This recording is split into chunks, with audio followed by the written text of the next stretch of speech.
আজকে আমার সাথে একটা আশ্চর্য ঘটনা ঘটে গেছে। তো প্রথমে সেই ঘটনাটা আগে তোমাদের সাথে শেয়ার করব। আমি বাড়ি এসে এসে ভিডিওটা অন করেছি, কারণ এটা আমার তোমাদের সাথে শেয়ার করা খুবই দরকার। সেটা হলো আমি একটু কাজে বাইরে গিয়েছিলাম। বাইরে গিয়ে আমি দেখছি একটা জায়গায় গিয়েছিলাম, সেখানে গিয়ে দেখছি একটা ব্যাগ পড়ে আছে, বড় ব্যাগ। আমি প্রথমে তো ব্যাগটা দেখে ভাবলাম যে কার ব্যাগ, অন্য কাউরির ব্যাগ। ব্যাগে আমি হাত দিচ্ছিলাম না, কারণ আমাদের বহরমপুরে এখন ভোট সামনে।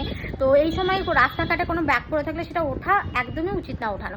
তবুও আমি অনেকক্ষণ দেখার পর দেখলাম না, ব্যাগটা কেউ হয়তো ভুলবশত ফেলে গেছে। তারপরে ভাবলাম তাহলে ব্যাগটা তুলে আমি থানায়, লোকাল থানায় গিয়ে জমা দিয়ে দিই। তারপরে ভাবলাম জমা দেওয়ার পর সে কি অ্যাকচুয়ালি ব্যাগটা পাবে কি পাবে না তাও ঠিক নাই। সেই জন্য আমি ব্যাগটাকে এখন তুলে নিয়ে বাড়িতে চলে এসেছি। আর ব্যাগটা এখনো পর্যন্ত ওপেনই করিনি। তোমাদের সামনে আমি ব্যাগটা ওপেন করব।